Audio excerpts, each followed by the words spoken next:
हाँ जी, कैसे हैं आप सभी। स्वागत है आप सभी का HMWB अकेडमी पर। मैं हूं आपका दोस्त हिंदी मीडियम वाला बंदा और हम सीख रहे हैं data structure and algorithm. Last video अगर आपको याद हो तो वहाँ पे हमने बात करी थी काउंटिंग शॉर्ट एल्गोरिथम के बारे में। इस वीडियो में उसी का एक एक्सटेंडेड वर्जन है जिसको हम बोलते हैं रेडिक्स शॉर्ट। ये भी एक सॉर्टिंग एल्गोरिथम है बट ये डिपेंडेंट है ऑन काउंटिंग शॉर्ट। ये सबसे इंपॉर्टेंट कॉन्सेप्ट है कि आपको पता होना चाहिए कौन सी सॉर्टिंग एल्गोरिथम कब अप्लाई करनी है। तो ये सारी चीजें पता होने के लिए आपको सारे एल्गोरिथम्स पता होने चाहिए, उनके एडवांटेज और डिसएडवांटेज पता होने चाहिए। तब तो आप कंडीशन देख के बता सकते हो कि कौन सी सॉर्टिंग एल्गोरिथम यहाँ पे बेस्ट रहेगी। अगर आपका पर्पज है कि किसी भी तरीके से नंबर्स को सॉर्ट किया जाए तो that's okay. Inbuilt sorting algorithm है हमारे पास किसी भी प्रोग्रामिंग लैंग्वेज के अंदर, तो फिर घबराने वाली बात नहीं, डायरेक्टली सॉर्टिंग अप्लाई कर सकते। पर कभी कभी ऐसा होता है कि सिचुएशन के हिसाब से हमें कोई स्पेसिफिक सॉर्टिंग एल्गोरिथम चूज करनी होती है, तो उसके लिए तो पता होना चाहिए। तो आइए पढ़ते हैं रेडिक्स शॉर्ट के बारे में। वीडियो को स्टार्ट करने से पहले अगर आपने इस चैनल को सब्सक्राइब नहीं किया है तो सब्सक्राइब कर लीजिए, वीडियो को लाइक कर दीजिए और अगर आप एक कमेंट ड्रॉप कर देते हैं तो हमारे लिए मोटिवेशन का काम करेगा। तो चलिए वीडियो को स्टार्ट करते हैं। So what is radix sort? आपको पता ही है सॉर्टिंग एल्गोरिथम है, बट ये काम कैसे करता है? So radix sort is a linear sorting algorithm that sorts element by processing them digit by digit. It is an efficient sorting algorithm for integers or string with fixed size keys. तो पहली चीज आपको ध्यान देनी है, ये linear है। Counting short भी हमारा लीनियर सॉर्टिंग एल्गोरिथम था, ये भी हमारा लीनियर सॉर्टिंग एल्गोरिथम है। एंड ये सॉर्टिंग जो करता है वो क्या करता है? Digit bye digit. अगर आपको काउंटिंग शॉर्ट याद हो तो वहां पे हमने क्या किया था, अगर लेट्स से 1 से लेके 1000 के बीच में नंबर है, हम उतनी साइज का एक एरे क्रिएट करते हैं 0 से लेके 1000 के बीच में और सबकी फ्रीक्वेंसी स्टोर कराते हैं। बट यहाँ पे हम सेम कॉन्सेप्ट का इस्तेमाल करेंगे, बट जो रेंज है वो हमारा 0 से लेके 1000 नहीं जाएगा, 0 से लेके 10,000 नहीं जाएगा, ये एक फिक्स्ड रेंज होगा। अब डिजिट बाय डिजिट बात करें तो यहाँ पे हमें सबसे बड़ा नंबर निकालना है। अब सबसे बड़ा नंबर क्यों निकालना है? क्योंकि सबसे बड़ा नंबर ही बताएगा कि डिजिट कितनी है मैक्सिमम। तो यहाँ पे अगर बात करोगे सबसे बड़ा नंबर है हमारा 802, इसमें है हमारे पास 3 डिजिट्स। तो हम क्या करेंगे, इस सीक्वेंस को डिजिट बाय डिजिट सॉर्ट करेंगे। तो पहले डिजिट बाय डिजिट सॉर्ट करने का क्या मतलब है? पहले हम यूनिट प्लेस पे जो भी वैल्यूज हैं उनके बेसिस पे सॉर्ट करेंगे। तो यूनिट प्लेस पे वैल्यूज कौन कौन सी हो सकती हैं? ऑब्वियस सी बात है, किसी भी प्लेस पे वैल्यूज जो है हमारी वो 0 से 9 के बीच में होगी क्योंकि ये डेसिमल नंबर है। तो 0 से 9 के बीच में हमें क्या करना है? काउंट एरे लेना है। अब यहाँ पे काउंटिंग शॉर्ट का ही इस्तेमाल करना है, बट यहाँ पे जो चीजें हैं वो फिक्स रहने वाली हैं। कितनी बार काउंटिंग शॉर्ट अप्लाई करना है ये डिजिट्स पे डिपेंड करेगा। तो 3 टाइम्स हमें अप्लाई करना है काउंटिंग शॉर्ट। अब कैसे करेंगे वो सारी चीजें अभी देखेंगे, बट अभी के लिए ये देखते हैं कि पहली बार अगर डिजिट से सॉर्ट करते हैं तो क्या आंसर आएगा। देखिए पहली बार अगर डिजिट से सॉर्ट करो तो ये 0 है, ये 5 है, ये 5 है, ये 0 है, ये 2 है, ये 4 है, 2 है, 6 है। तो पहले कौन सा आएगा? 0 आएगा। इस सीक्वेंस में अगर हम बात करें 0 to 9 के बीच में, तुम्हारा जो पहली बार में आउटपुट बनेगा उसमें पहले 0 आएगा। अब 0 इसमें है तो 170 आएगा। अब इसके बाद वाला 0 कौन सा है? 90 है तो 90 आएगा। 0 खत्म हो गया, 1 है, 1 नहीं है। 2 की बात करें तो 802 में है और 2 में है, तो हम क्या करेंगे 802 और 2 रख रहे हैं। अब देखिए काउंटिंग शॉर्ट में जो वहां पे नंबर्स थे वहां पे नंबर्स रखे जा रहे थे, यहाँ पे ये यूनिट प्लेस वाले नंबर्स के बेसिस पे नंबर रखे जाएंगे। एक्चुअल में हम रख नंबर ही रहे हैं बट यूनिट प्लेस के बेसिस पे रख रहे हैं। तो अगर ये यूनिट प्लेस के बेसिस पे रखे जाएंगे तो ये 0 वाले हो गए, ये 2 वाले नंबर हो गए।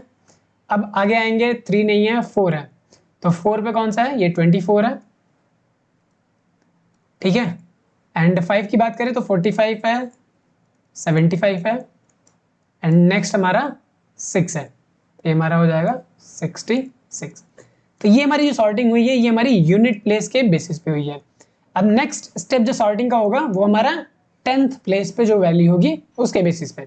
अब 10th प्लेस पे अगर हम वैल्यू की बात करें तो 10th प्लेस पे वैल्यू है हमारी 7 है, 9 है, 0 है।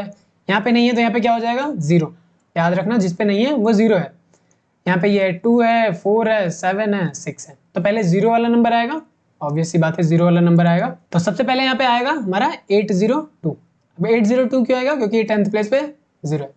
फिर देन 2 आएगा, 0 वाले नंबर आ गए। अब हम 1 वाले देखेंगे, 1 वाला कोई नहीं है। 2 की बात करेंगे तो 2 यहाँ पे है, ठीक है। तो ये हमारा हो जाएगा 24। 3 की बात करें तो 3 नहीं है, 4 की बात करें तो है 45, ठीक है। एंड इसके बाद 5 नहीं है, 6 है, यस 6 है, तो ये 66 हो जाएगा। 7 की बात करें तो 170 हो जाएगा पहले वाला, एंड देन 75, एंड लास्ट में कौन सा आएगा हमारा 90। तो ये हमारा 10th प्लेस के बेसिस पे हो गया। एंड अब फाइनल बचता है हमारा, क्योंकि इसको 3 बार अप्लाई करना है तो 2 बार ही अप्लाई हो गया है। अब लास्ट वाली डिजिट पे अप्लाई करेंगे। अगर हम लास्ट वाली डिजिट पे अप्लाई करते हैं तो हमारा ये इसका डिजिट हो जाएगा 8, इसमें नहीं है तो 0, इसमें भी नहीं है 0, इसमें भी नहीं है 0, 0, इसमें हमारा 1, इसमें 0, इसमें 0। तो पहले रखे कौन से जाएंगे, पहले 0 वाले सारे रखे जाएंगे।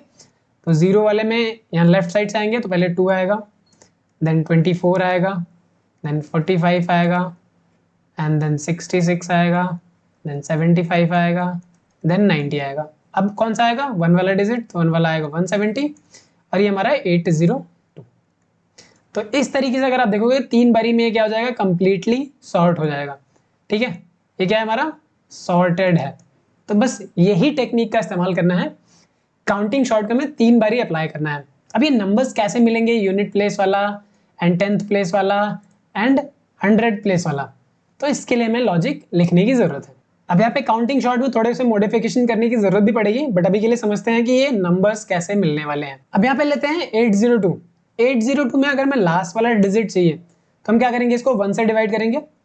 802 को 1 से डिवाइड करेंगे तो हमें क्या मिलेगा, 802 ही मिलेगा। अब 802 में हम क्या करने वाले हैं, मॉड्यूलो 10 करने वाले हैं, तो ये हमें आखिरी डिजिट दे देगा। ग्रेट। तो हमें अगर पहली बार में जाना है, ठीक है, ये वाली प्लेस पे वैल्यू चाहिए तो हमें 1 से डिवाइड करना होगा। हालांकि 1 से डिवाइड करने का कोई सेंस नहीं बनता, बट आगे चल के इसका सेंस बनेगा। नेक्स्ट टाइम में क्या करना है, 10th प्लेस चाहिए 0, तो 0 कैसे मिलेगा, तो हम क्या करेंगे, इसको पहले 10 से डिवाइड करेंगे। 802 को 10 से डिवाइड करेंगे, क्या मिलेगा 80 मिलेगा। अब 80 में अगर हम 10 मॉड्यूलो करते हैं तो हमें 0 मिल जाएगा। तो ये हमारा 10th प्लेस वाली वैल्यू मिल गई, ये हमारा यूनिट प्लेस की वैल्यू है, ये हमारा 10 प्लेस का वैल्यू है। इसी तरीके से अगर मुझे 3rd प्लेस पे चाहिए, ठीक है, ये 8 अगर एक्सट्रैक्ट करना है तो हम क्या करेंगे, 802 में 100 से डिवाइड करेंगे। 100 से डिवाइड करेंगे 8 बचेगा, 8 मॉड्यूलो 10 करेंगे हमारा 8 आएगा। तो ये हमारा 100 प्लेस पे वैल्यू मिल गया। तो यानी कि अगर मैं किसी भी नंबर्स पे ये सारे प्लेसेस चाहिए, तो पहली बार में अगर मुझे सॉर्ट करना है काउंटिंग शॉर्ट एंड इस वाले यूनिट पे चाहिए, तो मुझे क्या करना होगा, इन सारे नंबर्स में जो हमें यूनिट प्लेस की फ्रीक्वेंसी निकालनी होती है वो हम क्या करेंगे, इस टेक्निक का इस्तेमाल करेंगे। तो जो 1, 10, 100 है, इसको हम बोलते थे एक्सपोनेंट। तो एक्सपोनेंट 1 से स्टार्ट होगा, 10 जाएगा, 100 जाएगा, 1000 जाएगा, ये तब तक जाएगा जितने नंबर ऑफ डिजिट्स होंगे, ये वहां तक जाने वाला है। फिर हम यही क्या करेंगे, डिवाइड करेंगे, मॉड्यूलो करके हम निकालेंगे वो फ्रीक्वेंसी। फ्रीक्वेंसी किसकी, यूनिट डिजिट की, 10 डिजिट की, क्योंकि हम यहाँ पे 0 से लेके 9 तक के नंबर लेने वाले हैं काउंट एरे में। तो ये वाली फ्रीक्वेंसी काउंट आएगी कैसे, पहले तो हमें ये पता होना चाहिए कि कोई भी नंबर है तो इस नंबर से हम पहले ये निकालेंगे तो हमें पता चल जाएगा ये यूनिट प्लेस है, ये 10th प्लेस है, या 100 प्लेस है। ये सारे फ्रीक्वेंसी मिल जाएगी, उसी बेसिस पे हम क्या करेंगे, नंबर को स्टोर कर देंगे। अब हो सकता है चीज थोड़ी कंफ्यूजिंग हो, तो डायरेक्टली इंप्लीमेंटेशन पे चलते हैं, वहीं पे सारा कुछ समझने का ट्राई करते हैं। तो यहाँ पे हमने नंबर सीक्वेंस ले लिया है और इस पे रेडिक्स सॉर्ट अप्लाई कर रहे हैं। रेडिक्स सॉर्ट अप्लाई करने के बाद एक एरे रिटर्न करना चाहिए जो कि सॉर्टेड होगा। तो यहाँ पे हमें रेडिक्स सॉर्ट अप्लाई करना है, बट रेडिक्स सॉर्ट अप्लाई करने के लिए हमें क्या पता होना चाहिए, लार्जेस्ट पता होना चाहिए। तो लार्जेस्ट निकालेंगे, लार्जेस्ट निकालने के लिए मैक्स फंक्शन का इस्तेमाल कर सकते हैं, या फिर आप लॉजिक भी लिख सकते हो, ये हमने ऑलरेडी डिस्कस करा हुआ है तो इस पर ज्यादा टाइम नहीं गवाएंगे। सेकंड आता है, हमें पता होना चाहिए कि इसमें डिजिट्स कितने हैं। जो मैक्सिमम नंबर निकाला है इसमें जितने डिजिट्स होंगे उतनी बार में काउंटिंग शॉर्ट अप्लाई करना है। तो हमें पता नहीं है, तुम क्या करेंगे, डिजिट्स को करेंगे 0 and while this largest is greater than 0, जब तक ये 0 से बड़ा है तब तक क्या करेंगे, डिजिट्स को हम कर देंगे +1 और डिजिट्स को क्या कर देंगे, डिवाइड बाई 10 कर देंगे। ठीक है, यहाँ पे मुझे इस लार्जेस्ट को डिवाइड करना है, डिजिट्स को नहीं। ओके, तो नंबर्स को डिवाइड करते जाएंगे, एक एक डिजिट काउंट करते जाएंगे। ये भी एक तरीका है, इसको भी लिख सकते हो, बट डायरेक्टली पाइथन में भी लिख सकते हो। इस नंबर को स्ट्रिंग में कन्वर्ट कर लो, ठीक है, जो भी नंबर है लार्जेस्ट, इसको स्ट्रिंग में कन्वर्ट करा लो। स्ट्रिंग में कन्वर्ट हो जाए तो इसकी लेंथ निकाल लो, तो वो भी हमारा क्या हो जाएगा, डिजिट काउंट में आ जाएगा। तो इस तरीके से भी आप कर सकते हो, वहाँ पे लॉजिक भी लिख सकते हो, नो इश्यूज। तो हम क्या करेंगे, व्हाइल लूप लगा लेते हैं एंड जब तक हमारा डिजिट्स ग्रेटर देन 0 है तब तक करेंगे। ठीक है, काउंटिंग शॉर्ट अप्लाई, और काउंटिंग शॉर्ट अप्लाई करने के बाद इस डिजिट को कर देंगे हम, ओके, डिजिट्स को कर देंगे -1। यहाँ पे क्या करना है, काउंटिंग शॉर्ट को अप्लाई करना है। अब यहाँ पे एक नम्स नाम का वेरिएबल ले लेंगे जो कि हमारा काउंटिंग शॉर्ट अप्लाई करने के बाद जो रिटर्न होएगा वो स्टोर करेगा। तो काउंटिंग शॉर्ट, अब यहाँ पे हम दे देंगे नम्स। नम्स के बाद एक और चीज यहाँ पे मुझे देनी है जो कि है एक्सपोनेंशिएशन। अब ये क्यों देना जरूरी है, क्योंकि हमें ये तो बताना पड़ेगा ना कौन से नंबर के बेसिस पे हम ये सॉर्टिंग कर रहे हैं। तो पहली बार में एक्सपोनेंट 1 होगा एंड एक बार अप्लाई हो जाए तो एक्सपोनेंट में क्या कर देंगे हम 10 से मल्टीप्लाई कर देंगे, एक्सपोनेंट इंटू 10। तो ये सारा ऑपरेशन परफॉर्म करेगा, काउंटिंग शॉर्ट चलेगा। ठीक है, एंड इसके बाद मुझे क्या करना है, लूप से बाहर आना है और इस नम्स को रिटर्न करा देना है। तो ये हमारा करेगा रेडिक्स शॉर्ट।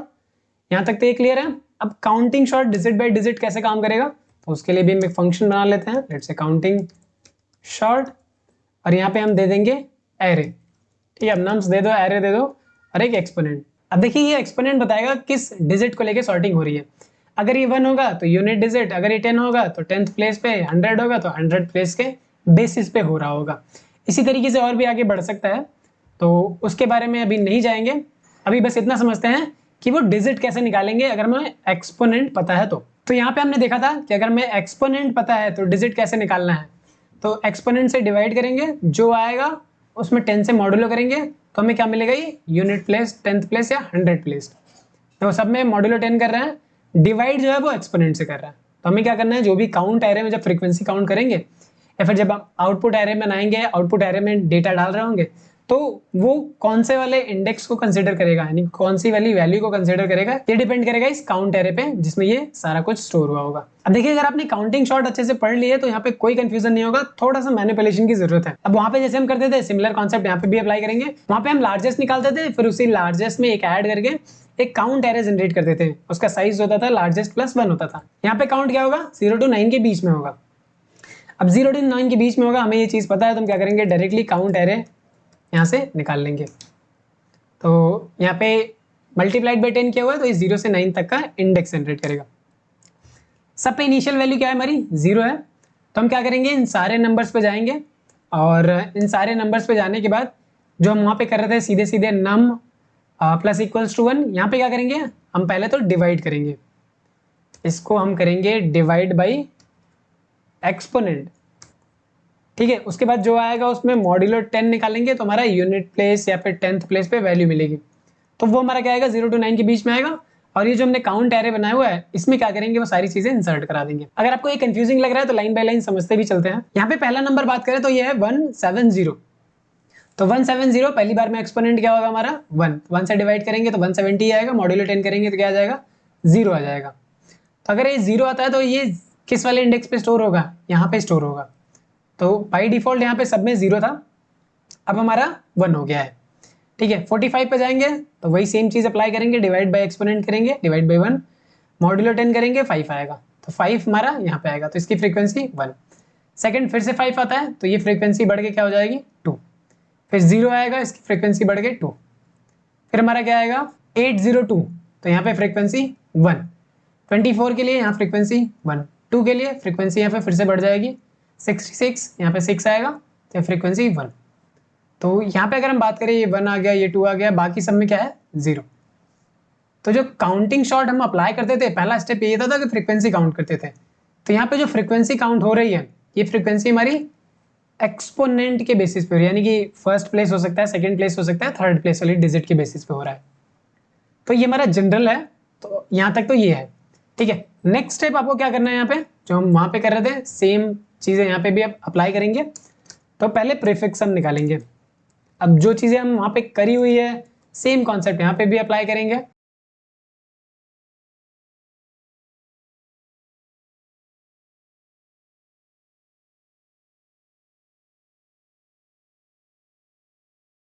प्रीफिक्स हम अप्लाई करने के बाद हम क्या करेंगे, शिफ्ट करेंगे। शिफ्ट करने के बाद जो फर्स्ट पोजीशन पे इंडेक्स आएगा, ठीक है, काउंट एरे, वहां पे हम फर्स्ट वाले इंडेक्स यानी कि 0 वाले इंडेक्स पे करेंगे 0। इतना करने के बाद मुझे एक नई आउटपुट एरे जनरेट करनी होगी जो हमारा रिजल्ट रिटर्न करेगा। अब ये हमारा होगा लेंथ ऑफ एरे, ठीक है। तो जितना साइज हमारा इनपुट का होगा उतना ही साइज यहाँ पे हम आउटपुट का भी बनाएंगे। अब हम यहाँ पे करेंगे हर एक नंबर को फिर से पिक करेंगे, ठीक है, 170, 45, 75, और फिर से हम क्या करेंगे उसका यूनिट प्लेस या 10th प्लेस जिस भी डिजिट के बेसिस पे सॉर्ट कर रहे थे उस डिजिट को निकालेंगे पहले तो, और उस डिजिट को हम यहाँ पे काउंट एरे में देखेंगे। अपनी पर्टिकुलर आउटपुट एरे में क्या करेंगे उस पर्टिकुलर इंडेक्स पे चीजें स्टोर कराएंगे। तो करना क्या है, नम इन एरे फिर से जाएंगे, आउटपुट एरे में हम यहाँ पे नंबर ही स्टोर कराएंगे जो नंबर हमारा एरे पे है, बट ये किस इंडेक्स पे स्टोर होगा आउटपुट के वो कौन बताएगा, हमारा काउंट एरे बताएगा। तो काउंट एरे से वही हम करेंगे नम डिवाइडेड बाय एक्सपोनेंशिएशन मॉड्यूलर 10, ठीक है। ये इंडेक्स यहाँ पे निकल जाएगा किस इंडेक्स पे स्टोर होना चाहिए। अब वो इंडेक्स मिल गया तो हम क्या करेंगे इंडेक्स पे ये वैल्यू डायरेक्टली स्टोर करा देंगे। एंड वैल्यू स्टोर कराने के बाद मुझे क्या करना होगा, इस इंडेक्स को भी तो अपडेट करना होगा। अब देखिए अगर आपने काउंटिंग शॉर्ट नहीं पढ़ी है तो आपके लिए ये बेहद ही कंफ्यूजिंग होने वाला है, ठीक है। तो हम क्या करेंगे इसको +1 कर देंगे। सिंपल इतना करने के बाद कर देंगे रिटर्न आउटपुट। तो ये सारा कुछ वैसे ही काम कर रहा है, कोई इशू नहीं है। तो इसको करना है सेव एंड अब इसको कराते हैं रन, ठीक है। रन कराने के लिए मुझे देना होगा पाइथन और फाइल नेम। फाइल नेम यहाँ पे हम क्या देने वाले हैं, जो भी फाइल नेम है redixsort.py। ओके सो यहाँ पे आ रहा है कि count array list assignment index out of range. Okay great, यहाँ पे इशू आ रहा है इस वाली लाइन में क्योंकि इंडेक्सिंग हमारी स्टार्ट होगी 9 से स्टार्ट होगी, मैंने यहाँ पे 10 दिया जिसकी वजह से इशू आ रहा है। So let's try to run it again. अब यहाँ पे देखो कोई इशू नहीं आ रहा है। तो यहाँ पे अगर आप देख पा रहे हो तो ये नंबर हमारा परफेक्टली सॉर्ट हो चुका है यूजिंग रेडिक्स सॉर्ट। अब ऐसा नहीं है कि चीजें एक बार में समझ में आ जाएंगी, हो सकता है एक बार में समझ में आ जाए पर नहीं भी हो सकता है। तो आपको घबराना नहीं है, वापस से इस एल्गोरिथम को समझने की कोशिश करना है कि अगर मुझे इसे आगे चल के और मैनिपुलेट करना पड़ जाए किसी और एल्गोरिथम के लिए या किसी और प्रॉब्लम सॉल्विंग के लिए तो हम उसे मैनिपुलेट कर पाएं, चीजें हम चेंज कर पाएं। तो याद नहीं करना है, कॉन्सेप्ट्स को याद रखना है कि अच्छा मुझे रेडिक्स सॉर्ट निकालना है तो पहले लार्जेस्ट निकालना होगा, और लार्जेस्ट क्यों निकालना है ये भी रीजन पता होना चाहिए। फिर उसके बाद काउंट एरे बनानी है, आउटपुट एरे बनानी है, कौन सी वैल्यू कहाँ पे इंसर्ट होगी ये किस तरीके से पता चलेगा। तो ये जो सारा कुछ आइडिया है ये आइडिया समझ में आना चाहिए। अब जैसे यहाँ पे बात करेंगे हम यहाँ पे शिफ्टिंग करी हुई है तो शिफ्टिंग हमने लास्ट से करी हुई है, आप स्टार्टिंग से क्यों नहीं कर सकते, ये चीजें भी आपके दिमाग में होनी चाहिए। जब इतनी क्लैरिटी आपको आने लगेगी तब समझ लेना प्रॉब्लम सॉल्विंग में अच्छे होते जा रहे हो। और ये तभी आएगा जब आप प्रॉब्लम को एनालाइज करोगे, ड्राई रन करोगे। कोई भी चीज आपको यहाँ पे दिखती है आप डायरेक्टली यहाँ पे कॉपी करते हो, पेस्ट करते हो, रन कराते हो, आपको दिख जाता है अच्छा ये ऐसे काम कर रहा है, बट ये तरीका सीखने का बिल्कुल गलत है। अगर आपको ये सारी चीजें रन करानी है तो पेन पेपर लेके रन कराओ यार। अगर ये एक बार लूप चलेगा तो हमारा एरे का स्टेट क्या होगा, 2 बार चलेगा एरे का स्टेट क्या होगा, 3 बार चलेगा एरे का स्टेट क्या होगा। तो एक बार ये अपने से एल्गोरिथम को किसी भी इनपुट के लिए ड्राई रन करा के देखो, ठीक है। आप इसी इनपुट के लिए ड्राई रन करा के देख सकते हो, मैं ये आप पे छोड़ रहा हूँ क्योंकि हमने काउंटिंग शॉर्ट बहुत ही अच्छे से ड्राई रन करा के देखा था। तो यहाँ पे भी काउंटिंग शॉर्ट ही है बट वो डिजिट बाय डिजिट कैसे कर रहा है, कैसे नंबर्स को निकाल रहा है, वो चीजें आपको समझ में आनी चाहिए। तो उसके लिए आप खुद से मेहनत करोगे। अब देखिए आप खुद से करेंगे तो ज्यादा सीखेंगे। बाकी ये है मर्ज शॉर्ट और क्विक शॉर्ट, इसके लिए आपको रिकर्जन आने की जरूरत है। अभी हमने रिकर्जन के बारे में पढ़ा नहीं है तो ये सॉर्टिंग एल्गोरिथम अभी के लिए हम क्या करेंगे, डिले करेंगे। जब हम रिकर्जन पढ़ लेंगे तो हम वापस से आएंगे, इन दोनों सॉर्टिंग एल्गोरिथम को पढ़ेंगे और इनसे रिलेटेड जितनी भी प्रॉब्लम्स हैं उनको सॉल्व करने की भी कोशिश करेंगे। तो नेक्स्ट वीडियो में हम बात करेंगे अपने इस प्रॉब्लम के बारे में which is median of an array. अब ये कैसे निकालते हैं और यहाँ पे सॉर्टिंग क्यों रिक्वायर्ड है ये जल्दी आपको समझ में आएगा जब हम प्रॉब्लम को सॉल्व करेंगे। तो मिलता है नेक्स्ट वीडियो में, तब तक के लिए कीप लर्निंग, नमस्कार।